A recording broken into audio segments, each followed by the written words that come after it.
Hello，大家好，欢迎来到工业诊疗室。我是工厂医生阿纪。我是工厂医生阿成。那我们今天呢，是要来拍一集回应网友的提问。因为我们前几周我们在 YouTube 发布了一篇工厂幼儿班的特别篇，那它的内容呢是在做工厂运作核心的总复习。那在底下呢，就有网友来提问说，品保啊、品管啊，其实在工厂里面也是扮演一个很核心、很重要的角色，但是呢，它都无法受到重视。那同一时间呢，在Twitter上面，也有网友来提问跟品保有相关的内容。所以我们就决定，我们先拍一集工业诊疗室来跟大家聊一下品保呢，它究竟在工厂里面它要担任什么样子的工作职能，那以及它的角色定位。然后会影响到什么样的范畴、什么样的层面，来跟大家先做一个初步的说明。那后面呢，如果有一些比较详细的作业细节呢，我们再另外拍摄工厂幼儿班来跟大家说明。那首先呢，我们先请阿基来讲一下何谓 QC 呢？QC 就是顾名思义嘛，它是品质的控制。那透过我们日常的那个来料的部分，其实包含了像进料的时候，供应商进料的时候我们会收料，这个时候就要进行检验，所以呢，品管 QC 这个部分通常叫 QC 呢，品质控管这个件事情会按照我们的图面去进行收料品质的检验跟做记录，它的任务比较偏在做检验跟记录的这件事情，来控制说，如果来料不 OK 的时候，我们就退货，我们不收，就是不良品不进来的这个概念。那包含呢，这中间也包含说，我们在生产制程当中的不良品，我们也会去控制它。还有出货的时候，因为绝对不可以让不良品出货嘛，所以品管就是那个品质控制这个 QC 这个职能，它比较偏在这个事情的上面。看来我们出货的品质把关啊，就是要靠QC 我们的品管这边去做控制。对，所以那个网友才讲说，明明很重要，为什么都没有人提我？对，确实很重要，非常重要。因为如果有问题在他这一边没有检查出来，你的不良品呢就出去了。对啊，那可能你的商誉啊，就会受到影响。没错，没错。那我其实也知道，在 QC 里面，其实也不是只有我们刚刚讲到只有检验这件事情，对，它可能有分很多关的检验嘛。那当然这个细节我们可以后续再去展开了解。还有一个部分啊，我觉得也很重要，就是所谓的 QA。对，比如说我今天要来做一个检验，对，但是我总得知道标准是什么啊？是，所以 QA 它的工作主要就是在预防产品问题的发生，它也是制定标准规范的那个人呐。比如说，你看刚刚讲说 QC 是在执行检验的，那他有个规范给他，什么叫做标准？他按照标准去进行他的检验跟记录。那标准是谁制定的？所以前面叫品保，他是品质保证的人，就是说他的那个 label 更高，叫有点像是我是制定标准的人，其他执行是按照这件事情去控制、去执行。那他同时也要收集这个品管记录的，再回来再优化他的标准，让他那个应该讲说，其实是当我们的内部自己的标准越来越严格，高于客户要求的时候，那我们的竞争力会提上来。所以品保 QA 会比较偏向品保的这个项目。我觉得这个东西其实跟我们在开发程式的时候有点像，就是要先有 SASD， 对，然后之后呢再开始去进行程式的开发。是啊，其实有人先把规划书先写好嘛，框架都弄好，写程式人就按照我们的规划进行去写，所以它也是这个道理。它分工。分工的目的是为了要做一个责任的厘清。不过我们一般在中小产业里面啊，传产这边，其实这两个职能没有分得很细，它就是同一件事居多。中小企业通常人不会那么多，身兼多职啊。对，每个人都是多能工。没错，甚至有时候你可能还会听过有一个职称，它叫生技，就是生产技术这件事，就会变成说，那所以标准又是谁定的？就会变成好像是生技定出来的。对，有的公司它可能大概会有区分说，就是产品的研发，然后研发完之后呢，会先到生产技术这个部门，然后让他们去测试说，怎么样？如果我要到量产阶段，怎么样是最好的条件参数，然后以及可能各个需要检验的标准，对啊，然后再移交给那个制造部门，然后QC QA 这边呢，就是也是按照这个标准的规范去制定相关的检验的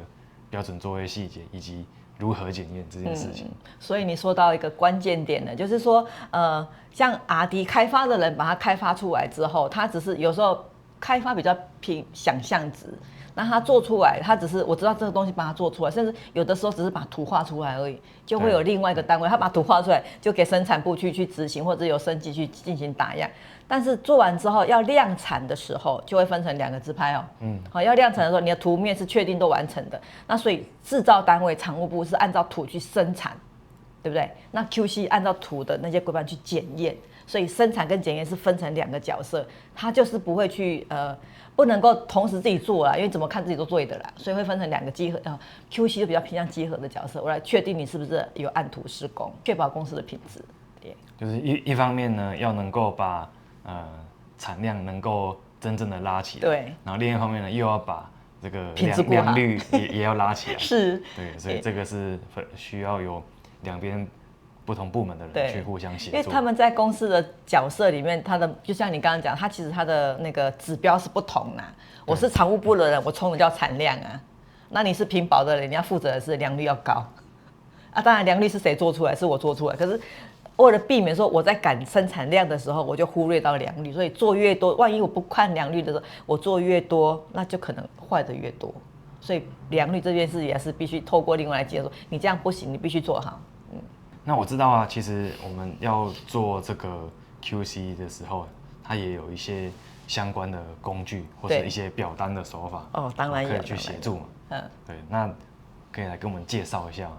在企业里面，通常有2个路线在进行。比如说，我们刚刚有讲到说，在 QC 里面，其实 QC 这件事跟 ISO 它是很密切的相关。那在 ISO 里面，就会比如说我们尽量要检验，那检验就必须留下记录，因为有记录我才能够确定说你真的有执行。那一旦有记录的时候，透过数据分析，在 ISO 里面还有个制程统计分析，就是透过我们日常的记录，然后来分析说我们的品质的是不是有在我们的规范之内。那除了在规范之内，它还可以再研究哦。我的品质，假设我的品质是10分，这个是这个状态，那我是在偏上限还是偏下限？哦，这个论据，因为它不会刚刚好是10，它会在它的上下公差这个地方。那透过品质这个统计制程的分析，可以知道说我们的产品现在的良率的状态如何。当然就是记录之后再放到 Excel 再去执行，然后慢慢去分析也是一件事。后来坊间还有另外一个东西叫 SPC。它就是我们刚刚在讲说制程统计分析的一个软体跟系统，那也是透过我们收集的资料进去进行做这个分析的。那另外我们在讲到就是 QC 跟 ISO， 其实就是它非常的密切，通常是来自于我们的那个 ISO 规范里面的项目，所以我们会从塑料检验啊，还有制程检验、成品检验、出货检验，这个有4大这几个关卡都是必须去进行的。那万一有发生在过程当中，我们检验记录发生问题的时候，比如说这个发现不良品，就会记录的时候，除了记录以外，可能还会触发，就是可能会出现一个叫品质异常单，有人叫 body report， 你要写为什么。那除了写异常以外，还要写改善对策啊、矫正预防措施啊，那一堆都是属于在 ISO 里面的规范。我们其实也有接到网友的提问啊，那他就在讲说，那品质相关的内容，品管这边相关的内容。那需不需要跟 ERP 有关联呢？这个其实回归来说其实应该要有关联，但是又可以不要有立马的直接关联，是因为其实我回归要看到公司的人数哦。如果假设我们公司大概100人的 size， 然后品管就只1-2个人的时候，硬要把我们的品管的流程放到 ERP 里面，有可能那个我们在 ERP 的资讯流会变慢。意思是这样子，我是仓管的人，收料的人是仓管收料嘛，进货来我收完料，然后我还要 ERP 打个单子，再印出来再给你。对，然后要等品管来做检验。对，但是有可能还等不及品管来做检验，那这个物料呢就已经要先拉去产线做生产了。对，还有一个状态其实你也检验好了，但是在 ERP 因为没有空去执行 ERP 的那个登录的作业，就会变成其实上物料也其实都有检验啦，都已经到生产线去做，但是资讯流就会很慢，因为我可能我也还没打，有时候是仓管的人还没打，但是你都验完了，你要去 ERP 登录的时候发现仓管没打，你就不能打嘛，就等待。所以在这边等来等去，然后最后你会发现货其实搞不好都已经出去了，资料都还没弄完。这时候为了要让流程快一点，我通常会让客户在 ERP 这一段就略过 QC 不在 ERP 里面执行这件事，所以仓管收到料 key 完那个收料单之后就入库，下一关可以赶快领料往下走。那怎么办？你说，可是这样不就没有做 QC 吗？其实不是没有做 QC， 而是 QC 我们回在 ISO 的流程里面，就是它本来就是进料的时候会检验，那它有一些它自己的那个检验记录表，它有在做，就是它可能比较偏向在 paper 上面，而不是跟 ERP 立马有挂钩。我所谓立马挂钩就是 ERP 里面有个流程，进货之后还要等待，然后还有一个叫那个进货检验的流程，而 QC 要进去做这件事。那为什么比较不会这样去执行它？是因为其实，在 ERP 里面，它只是告诉你 go no go。对啊。对，它就是比较不具分析的效果啦。比如说它只说这一批进来好跟不好，品管也不是告诉你说不好有5颗，不好有几颗的人，不是，它只告诉你好跟不好。然后呢，原因。重点是这些检验数据的细节没有办法记录到 ERP 里面去。对，像其实，在更细的 ISO 里面，它其实会规范，就是假设说好，那一个这个滑索好了，我要量的点位是什么？然后因为我量过，我发现这个点位不良，然后我量了5颗里面有2颗不良，所以我就就是 NG 就不可以过。这件事情因为 ERP 不讲这个，他只讲最后的结论是好跟不好。那所以我就是，与其这样而让资讯流变得很慢，我就会把这些还是回归在原来的 paper 上面进行。那有没有一些其他相关的系统是可以把这些资讯给记录起来，然后我们不要把这些检验的细节写在纸本表单上面？因为我们都知道，一个产品，或者是说一个物料，或是半成品等等的，它要检验的细节，有时候可能多达几十项。那这几十项的内容，如果我们可以把它建到系统里面，就是一开始我在检验的当下，我就把数据给收集起来，那就不需要透过最后我们已经资料都已经检测好了，然后也都写在纸上了。但我们要跑，比如说我们要跑 SPC 的时候，我们还要再 key 一遍。对，有没有办法，就是从最源头的地方，我们就直接先把数据从纸本上面呢，就是进到系统里面来，然后再放到资料库里面去存放，方便我们后续在分析的时候可以直接捞资料这样子。有啊，坊间也是有一些因为现在就是数位化的时代嘛，坊间有一些这样的软体系统，比如说有人是用 SPC 这个系统在用，那也有人是用 QMS， 就是品质管理的系统。这2套当然就是各位你们自己去评估说你适合哪一种，但是它的逻辑就是像刚刚阿成讲的，就是它可以这样做，而且是它这个时候呢不是在 ERP 直接打，比较好的做法就是提醒各位要记得做串接。就是说，我的 SPC 系统当然不要再建什么工单、进货单这些，就是直接可以从原本，像我是仓库嘛，我收完料，假设我收完料的东西有个 data 就可以到你那里去，那你就拿着你的装置去点选跟回馈，而这个资料又可以再回来，这样的整合串接是非常好的，而且真的是可以不要写纸本之后再打到 Excel 才来做资料分析。对，因为我们知道，其实在工厂里面一定会有很多套不同的系统去协助工厂的运作。那当然，最核心的软体呢是属于 ERP 这一块，但就我自己了解的是 ，ERP 系统它在比较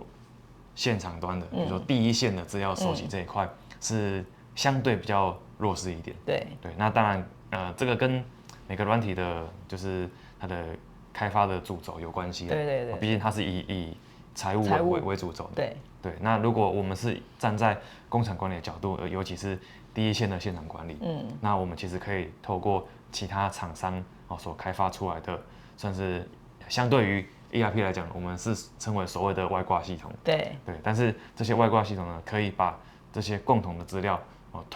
从 ERP 系统里面这边去捞取，比如说这些品号基本档啊，或是有相关的单据，比如说你这个是进货啊、出货啊这些采购进货进来的检验，或者是你是因为委外加工回来到工厂内部所需要进行的检验这些等等，甚至是出货的检验，没错，我们都可以在这样子 QMS 的系统里面去做这些各个细项的数据的记录。那这些数据记录起来呢，一来呢可以就是回报 ERP 这边说，我是这一次的检验，总共那个良品有几个，不良品有几个，我可以解决它这边单据流程的问题。那另外一边呢，又可以把这些数据呢，就是跟 SPC 的系统去做串接，让他们可以透过这个资料库对接的方式，快速的把这些检验的细节传到这个分析的软体上面去。没错。那让QA 这边呢，可以再去检视，哪边可能是标准上要去修正。对，没错，就是透过跨系统之间的相互整合，然后让工厂的运作更顺畅，而不要期待你可以买一套 ERP， 然后可以飞天遁地，什么都有，因为这样其实有时候太庞大，你反而越是动不了。所以我觉得刚刚阿成这样的那个说明是非常好的。我们在 ERP 里面可能就是只有 Go No Go 嘛，或者良品级，可是我进货100个，然后不良品有3个，它其实很单纯就看不良率而已。但是你要分析细节，那就回到那个 QMS 或 SPC 这样子，那每个品号它的异常造成原因可能不太一样，也许是直径，也许是厚度，也许是哪里，所以细节这些的分析又用另外一个系统，因为它管的项目不同，它就不管那些浅的事情，它就是努力把品质给管好。那这就是那个 QC 的人员或者是 Q 人在运用在使用的一个系统。其实就像这样子，有时候像客户关系管理这件事情，也不要太期待说 ERP 那边把它做到完，因为那个每一个领域它有它专业的东西在执行。对，而且光是这些检验的东西，其实最终还是要回归到生产面。对，制造部他知道的东西要大量生产，要把家动啊或者产量啊顾起来。没错。可是怎么样能够让量产的方式能够让这个品质也是能够兼顾到，这个还是要回归到生产技术这边去做一个调试跟修正。对，所以其实这个环节真的是跟生产啊、生技啊是环环相扣的。所以我们那个网友的提问真的是非常的重要，只是因为时间关系还没有讲到这边。那刚好他有这样的疑问，我们就要先基础的帮大家解惑一下啦。就是这件事其实是它真的非常重要，不然怎么会还有一个 ISO 专门在处理品质的问题的这些记录呢？肯定是非常重要的，因为尤其是说啊，你会听过人家讲说，品质不是检验出来的。当然不是靠 QC 检验出来的，QC 只是一个验尸把报告而已，人家只是在把关。品质是做出来的，那更往前是什么？品质是设计出来的，就是在 QA 那一边，它就是在设计什么样的规范，它一开始就设计好，然后这些要用什么样的参数，就是生产线要用什么样的生产的技术、生产的参数，把它设计好的时候。你一旦设计好，其他人就按表操课嘛，所以品质最往前就是它是设计出来的，不是因为是检验出来的。只有一个产品设计，然后以及它的生产方式都是被规划得很好的时候，那这样子产量跟良率才可以同时兼顾。没错。那我们呢后续呢再来跟大家做更细节的作业流程的分享。那这个部分呢，我们就会留到工厂幼幼班的内容，再去跟大家做分享。那今天这一集工业诊疗室的内容就先到这边。那如果对于这一节内容你有喜欢的话，请记得帮我们按赞、订阅并开启小铃铛。那我们就下次再见喽，拜拜。